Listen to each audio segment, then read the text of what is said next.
Nah, karena nanti untuk dari pemeriksaan histopatologi itu ada pemeriksaan lanjutan dan mempengaruhi untuk pengobatan selanjutnya.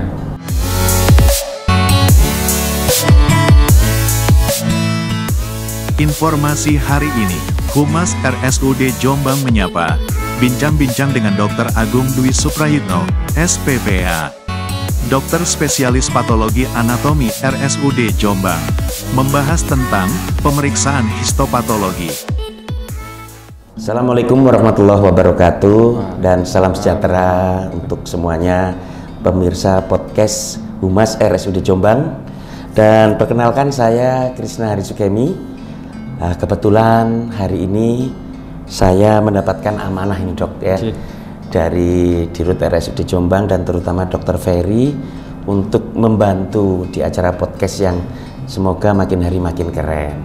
Kalau biasanya kan hostnya cewek ya dok ya. Iya. Kalau hostnya cewek pasti Pak Dokter nanti jadi tegang gitu ya. Kalau sama cowok pasti akan lebih asik gitu ya. Dan itu kita harapkan semakin asik dok ya. Nah, untuk pemirsa setia podcast Humas RSUD Jombang ya, perlu diketahui untuk hari ini kita kedatangan narasumber ya. Narasumber orangnya termasuk tokoh besar ya. Ya, besar bobotnya dok ya. Nama beliau yaitu Dr. Agung Dwi Suprayitno ya, spesialis patologi anatomi. Berarti kan kita bahas masalah patologi ini kan tentang jaringan ya dok ya, jaringan tubuh dan lain-lain. Nah, mungkin bisa dijelaskan ini Dr. Agung yang belum tahu ya, beliau alumnus dari kedokteran umum di Hang Tuah Surabaya, Universitas Hang Tuah Surabaya. Kemudian program spesialisnya ambil di Universitas Airlangga. Kelahiran tahun berapa dok? 1982. 82, masih muda ya dok ya. Alhamdulillah kita usianya sejajar, setara gitu. Setelah Mas Gus. Iya. Nah dok, mungkin bisa dijelaskan pemeriksaan histopatologi ini apa? Karena bahasa-bahasa medis ini kan tidak banyak diketahui oleh publik. Monggo dok. Iya. Pemeriksaan histopatologi itu suatu pemeriksaan dari pasca operasi. Jadi dari dokter spesialis bedah, dokter kandungan, obstetrik ginekologi itu memeriksakan jaringannya untuk mengetahui apakah jaringannya itu suatu keganasan atau bukan. Nah, karena nanti untuk dari pemeriksaan histopatologi itu ada pemeriksaan lanjutan dan mempengaruhi untuk pengobatan selanjutnya. Jadi maka diperlukan untuk pemeriksaan histopatologi, dan kadang-kadang kan pasien pengen tahu saya ini sakit apa. Iya. Nah, jadi dengan pemeriksaan ini kita bisa mengetahui. Jadi nanti dokter klinisi, dokter pemegang pisau ya, dokter yang di kamar operasi tahu bisa menjelaskan, oh sakitnya ini. Kalaupun nanti ada suatu keganasan, nanti akan dijelaskan untuk program terapi selanjutnya, yaitu nanti bersama. Saya pernah baca di literatur bahwa histopatologi itu salah satu cabang biologi yang mempelajari tentang kondisi dan fungsi jaringan yang ada hubungannya dengan penyakit kan. Ya. Nah, jenis penyakitnya apa aja itu dok? Ya, jadi kalau ngomong di patologi, jadi kan kita membahas jaringan yang tidak umum, maksudnya yang ada kelainan. Ya, kecuali kalau kita ngomong di sini kan yang normal itu kan kayak payudara, jadi kan itu sudah normal. Tapi kalau dalam payudara itu ada suatu benjolan, itu salah satu contoh itu ya? Ya, yang normal. Tapi misal di leher ada benjolan yang besar, kelenjar gitu ya, berarti kan ada suatu yang tidak normal. Atau mungkin benjolan di paha, nah, itu pemeriksaan histopatologi nanti. Dan itu jadi salah satu pertimbangan untuk langkah medis berikutnya ya dok? Ya, jadi di lab patologi anatomi itu ada pemeriksaan sitologi, kemudian histopatologi dan pemeriksaan imunohistokimia. Jadi untuk pemeriksaan histopatologi itu ketika nanti ada tumor di salah satu organ, kita periksakan itu ya. Jadi semua organ bisa dari kepala sampai kaki itu nanti kalau ada kelainan organ tubuh dan itu dilakukan operasi dan ini dilakukan pemeriksaan histopatologi. Iya, itu saya lihat dalam proses di histopatologi itu pakai mikroskop ya dok ya. Iya. Saking kecilnya untuk melihat jaringan yang abnormal itu tadi untuk dibenahi gitu ya. Iya. Nah jenis penyakit selain tadi disebutkan tumor dok ya, itu juga kanker tentunya ya. Iya. Itu kanker yang paling umum ditangani dalam ilmu histopatologi ini apa dok? Saya mungkin sedikit menjelaskan tumor ya. Tumor itu benjolan. Kalau kanker berarti suatu benjolan yang sudah mengarah ke keganasan. Iya. Jadi tumor itu bisa jinak, bisanya keradangan, bisa suatu keganasan. Dan itu semua dipicu karena kelainan jaringan tubuh ya dok ya? Nah kalau penyebabnya itu tergantung apakah dari hormonal ya, itu kalau yang jinak salah satunya ya. Atau mungkin kalau yang kanker itu memang belum tahu penyebabnya, cuma ada istilahnya turunan jadi kanker gitu ya. Oh ada faktor keturunan juga. Ya jadi di situ misal kayak kanker payudara, jadi mungkin dilihat riwayat keluarganya bagaimana. Leluhurnya iya, gitu ada ya. enggak.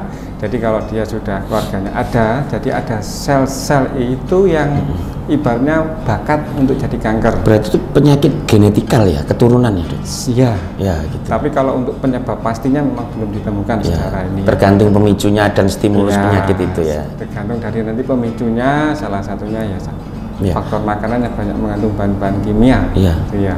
Terus paling banyak berarti yang tumor ya dok daripada kankernya dok?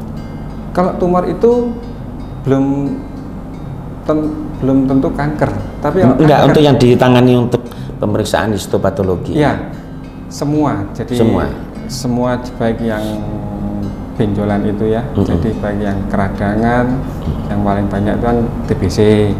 TBC mungkin di leher, bisa di perut, usus ya. Segitu pentingnya histopatologi ini dok untuk pasien-pasien dok? Sangat penting. Iya. Jadi salah satunya itu untuk pemeriksaan kanker payudara. Itu ada nanti dengan pemeriksaan histopatologi kita mengetahui grade-nya. Deteksi dini juga ini ya? Iya, grade berapa? Grade 1, grade 2, grade 3. Karena nanti untuk mempengaruhi pemeriksaan lanjutannya. Kemudian juga untuk kanker mulut rahim. Nah ini kan mengetahui ini suatu keganasan atau tidak. Kalau boleh tahu dok, saya kan juga sering baca literatur.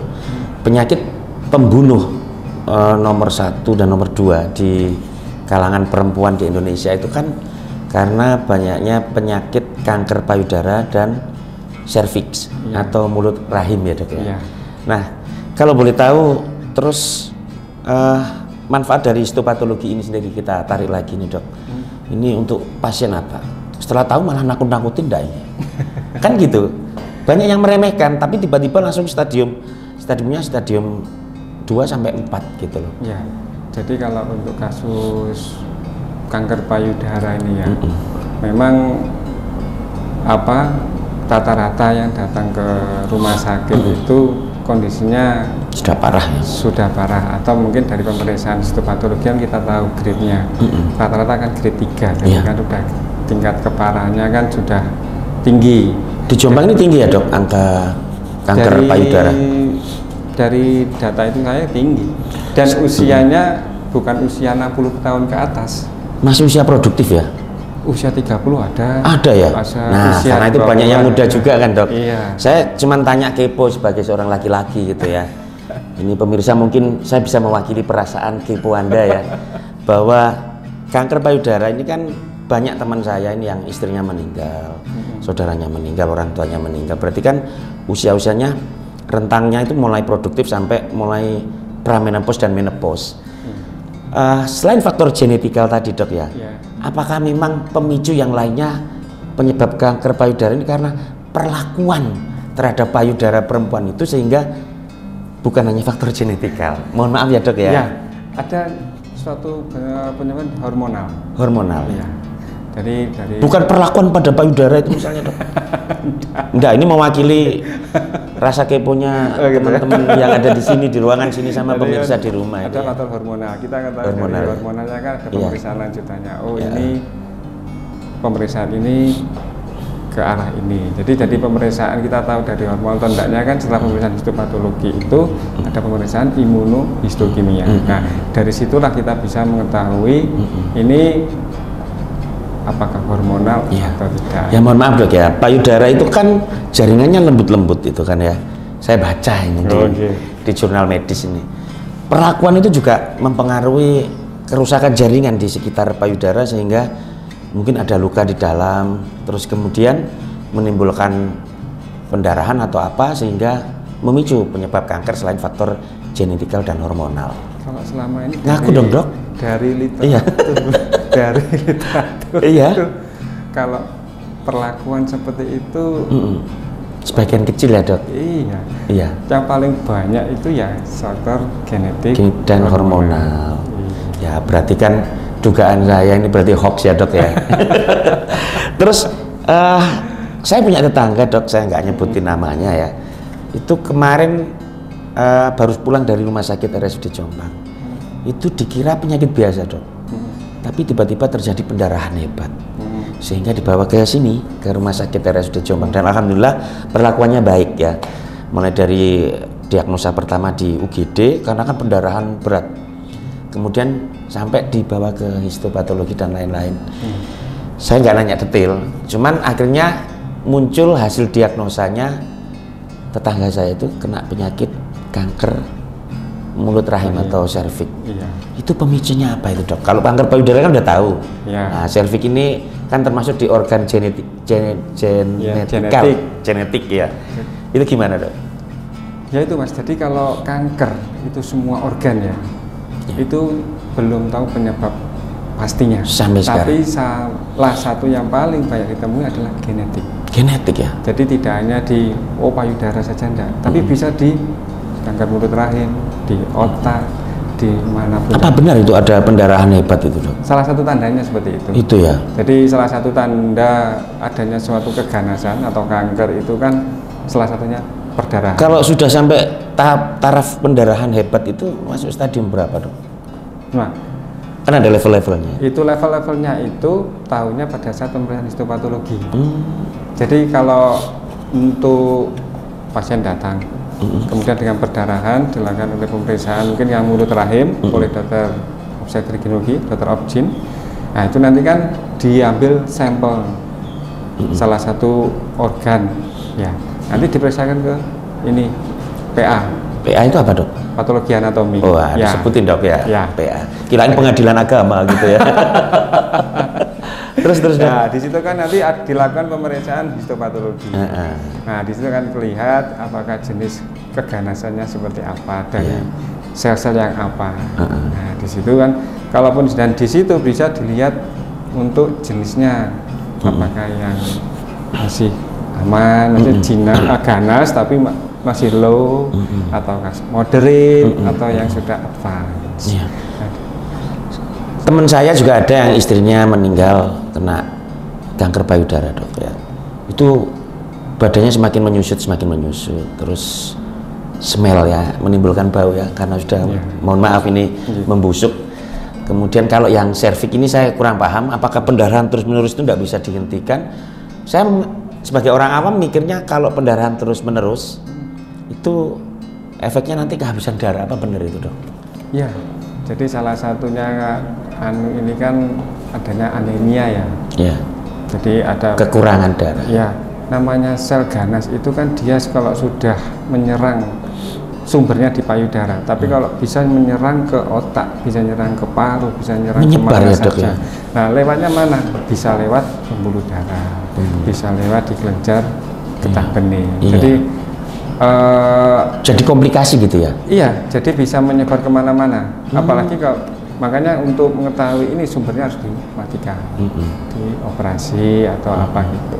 Biopsi atau operasi? Nah, biopsi itu hanya untuk diambil sedikit untuk mengetahui. Diiris itu ya? Ya, jinak atau ganas.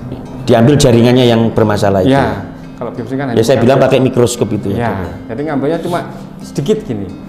Untuk misalnya, mohon maaf ya, misalnya di payudara gitu ya, kan diambil sedikit jaringannya dok ya. Itu berarti ada operasi kecil di situ ya dok? Jadi kalau biopsi itu operasinya diambil jaringan di pas tumornya. Oh, pas tumor. Tapi belum diambil tumornya, bagiannya saja. Nah, kalau yang serviks gimana ngambilnya, Dok? Gimana? Kalau yang kanker serviks gimana? Nah, untuk pengambilannya nanti dokter kandungan yang mengetahui. Oh, gitu ya. Kalau saya kan ada spesialisnya sendiri. Iya, kalau saya kan di pemeriksaan. Jadi hal yang dikirim dari kamar operasi, dikirim ke lab patologi anatomi. Nah, di situ nanti diolah. Berarti itu domainnya dokter spesialis kan? Ya. Saya kejar itu dokternya kalau ada narasumber lagi. Ya, teman-teman humas ya, kalau ada dokter spesialis ini ya, kandungan ya.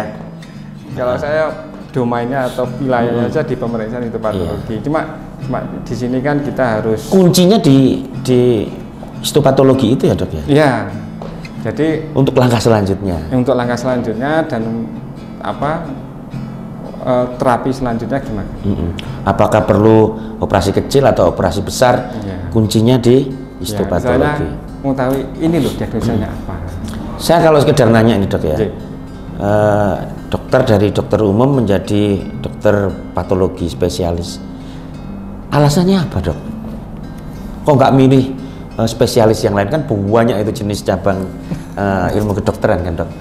Ya, waktu itu memang untuk spesialisasi patologi anatomi. Apa karena hobinya suka nginceng jadi pakai ngintip pakai histopatologi itu, Dok? Nginceng ini ya? Iya. Nginceng jaringan, Dok. Ngintip jaringan ya. Jelas ya. Iya. Gimana, Dok, itu? Kenapa? Kan ada alasan, Dok. Ya, dulu kan dari segi banyaknya cabang ilmu kedokteran, kenapa milih itu gitu? Ya, waktu itu saya berangkat sekolah spesialis kan 2015. Di situ kan yang untuk spesialis patologi anatomi baru satu di RSUD Jombang. Ya. Berarti di Jombang. Di Jombang ya. Ya. Tapi yang dinas di RSUD Jombang spesialis ahlinya cuma Anda aja, Dok ya? Ada dua ya? Sekarang ada dua. Lebih senior ya? Iya. Ya. Berarti kan regenerasinya bagus. Ya. Jadi di situ makanya biar nanti keberlanjutannya itu terus tidak sampai putus anunya. Untuk spesialis patologi anatomi pada itu saya ambil dokter patologi. Habis ini ngambil program doktoralnya enggak ini, Dok? Kalau doktoral? Iya, masih mikir ya, Dok ya. Saya tahu kok ya, Dok. Nah, dari sekian banyak ini, Dok, mungkin bisa disampaikan ke masyarakat ini. Kalau ada gejala penyakit yang mencurigakan, yang membuat tidak nyaman, mungkin bisa segera menghubungi dokter umum, dokter spesialis, atau langsung ke RSUD Jombang. Mungkin ada apa ya, Dok ya? Mungkin ada beberapa tips dan triks untuk mendeteksi kesehatan tubuh ini. Ya, untuk semua warga masyarakat Kabupaten Jombang, kalau misal ditemui suatu kelainan pada organ tubuh, terutama ada benjolan, mungkin di leher, di payudara, atau di ada kadang di kepala kan, gitu ya. Semua organ dari kepala sampai kaki, lebih baik langsung datang aja ke poli ya. Polinya kalau kasusnya di payudara di poli bedah, atau kemudian kalau di leher bisa di poli bedah, poli paru ya. Kemudian kalau ada gangguan di mulut rahim, mungkin ada suatu perdarahan apa, di poli kandungan. Nanti di situ ada tindakan-tindakan yang membutuhkan pemeriksaan dari lab patologi anatomi. Salah satunya adalah pemeriksaan histopatologi. Jadi di situ nanti tahu nanti saya sakit apa. Karena benjolan itu belum tentu suatu keganasan. Bisa hanya keradangan, bisa hanya tumor jinak, bisa juga ya memang suatu keganasan. Ya. Mengenai peralatannya sendiri di sini gimana, Dok? Lengkap? Untuk lab di patologi anatomi RSUD Kabupaten Jombang, ini labnya sudah sangat lengkap sekali. Sangat lengkap ya? Bukan lengkap, sangat lengkap ya, Dok? Sangat lengkap, karena kita juga punya alat tambahan untuk pemeriksaan khususnya untuk kanker payudara. Jadi pemeriksaan dari... Nama alatnya apa, Dok? Imunohistokimia. Susah ya disebutin ya? Iya. Imunohistokimia. Histokimia. Ya, itu saat ini memang untuk menangani kasus kanker payudara. Spesialis untuk kanker payudara. Ya, karena apa? Karena kasusnya memang tinggi. Semakin meningkat ini dok? Ya, dan tidak mengenal usia. Kalau dulu kanker payudara ngomongnya usia 50-60 tahun ke atas. Manula-manula lah gitu ya. Sekarang sudah usia 20, 30-an, 40 sudah banyak yang kena kanker payudara. Dan setelah dari pemeriksaan histopatologi itu ada pemeriksaan lanjutan. Ya, pemeriksaan lanjutan itu untuk mengetahui ya terapi kemonya gimana, untuk terapi-terapi lanjutannya. Jadi untuk mengetahui itu lewat pemeriksaan imunohistokimia. Iya. Dan nah, kebanyakan benjolan itu diremehkan oleh masyarakat awam, dianggap bisul ya dok? Ya. Bener nggak itu? Betul. Nah, selama ini saya bedanya bisul dengan benjolan tumor atau kanker itu apa dok? Kan sama-sama bentol atau benjolnya ya. Itu yang membedakan apa? Warnanya atau bentuknya? Kita tahunya itu kanker atau enggak itu dari pemeriksaan awal itu ada. Atau kekerasannya dok, kalau disentuh ini, oh kalau bisul ini agak mentul-mentul, terus kalau yang kanker itu agak keras gitu mungkin dok? Itu ya mungkin enggak 100% ya. Enggak jadi 100%, kalau ya. Untuk apa? Cari fisik kan bisa lihat kan dok? Jadi kalau untuk bisul itu kan agak apa ya, lunak-lunak gitu. Nah, agak mentul-mentul itu ya. Mentul. Terus kalau mungkin suatu kan tumor jinak gitu adanya agak keras. Keras tapi masih warnanya merah atau biru? Gerak-gerak ini bisa gerak. Kalau dimanipulasi itu kan bisa waktu dipegang di tangan ini diperiksa, kan iya, masih bisa geser-geser. Tapi kalau sudah suatu keganasan biasanya sudah menetap gitu ya. Melekat sama kulit ya. Atau ini jaringannya. Nah, itu berarti tapi itu bukan 100%, tapi pemeriksaan awalnya saja.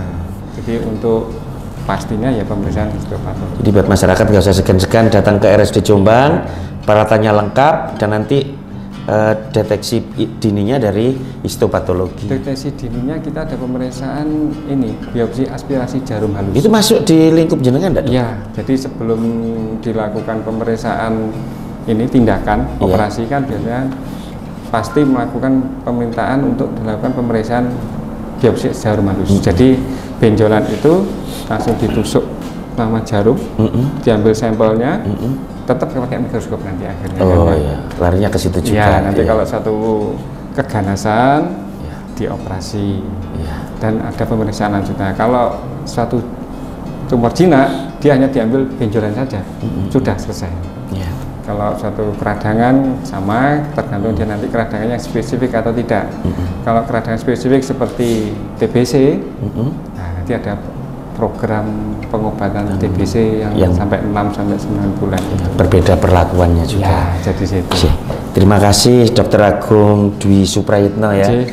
Saya mengaturkan terima kasih mewakili teman-teman dari Humas RSUD Jombang, dan semoga informasi langsung dari ahlinya ahli patologi yang ada di RSUD Jombang. Beliau adalah ahli yang kedua ya dok ya. Ahli yang kedua ini semoga bisa memberikan gambaran dan pencerahan ke masyarakat Jombang dan sekitarnya. Jangan ragu-ragu untuk berobat atau sekedar berkonsultasi ke RSUD Jombang, sehingga deteksi penyakit Anda mulai dari tumor hingga kanker itu bisa diketahui lebih dini. Mengetahui lebih dini akan lebih menyelamatkan hidup Anda dan akan memudahkan para petugas medis untuk memberikan bantuan medis yang sepatutnya gitu ya dok ya. Saya Krishna Harisukemi mengaturkan terima kasih atas perhatian. Kita juga mengharapkan kritik ya dok ya, yang bersifat membangun ya untuk RSUD Jombang, sehingga bisa memberikan informasi yang komprehensif kepada masyarakat Jombang. Demikian, saya Krishna Ramadan mengucapkan terima kasih. Wassalamualaikum warahmatullahi wabarakatuh. Waalaikumsalam. Sampai jumpa.